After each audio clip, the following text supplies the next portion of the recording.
चूना लगाने की महान राष्ट्रीय परंपरा। दोस्तों, कल आपने इसका पहला भाग सुना था। आज प्रस्तुत है इसकी अगली कड़ी। जब सरकारी मरीज दवा की दुकान पर लेने पहुंचे दवा, तो दुकानदार के चेहरे पर क्या कातिलाना मुस्कान आ जाती है। एक अद्भुत प्रेम नजर आता है दोनों के बीच। जहां जहां एक आम आदमी को डॉक्टर की फीस और दवाइयों का बिल देखकर ही चक्कर आ जाता है, उसका दर्द बीमारी से भी ज्यादा गहरा हो जाता है।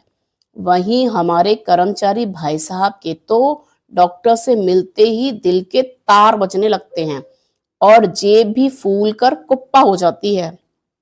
बीमारी तो भाई साहब की 2 दिन में ठीक, और फायदा महीनों तक, और मुस्कुराहट बनी रही सो अलग। ये पूरा चूना सिस्टम किसकी जेब से चल रहा है? सरकार की तिजोरी से? नहीं जी, ये पैसा तो हम सब आम आदमियों की जेब से निकलकर टैक्स के रूप में सरकार तक पहुंचता है। कर्मचारी बीमार होता है, फिर वही पैसा डॉक्टर, दुकानदार, कर्मचारी की जेब में बट जाता है। एक तरह का राष्ट्रीय चूना वितरण योजना।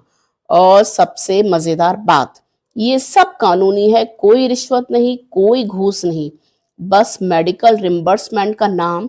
जनता चुपचाप टैक्स भरती रहती है और सिस्टम चुपचाप चूना लगाता रहता है। अंत में बस इतना ही पूछना चाहूंगी कि हम जो ये टैक्स अपने सपनों की आहुति देकर सरकार को सौंपते हैं, क्या उसे ऐसे ही अपनी आंखों के सामने लुटते देखते रहेंगे? या कभी कोई दिन ऐसा भी आएगा जब हम भी कह सकेंगे, बस अब बहुत हुआ चूना, अब और नहीं।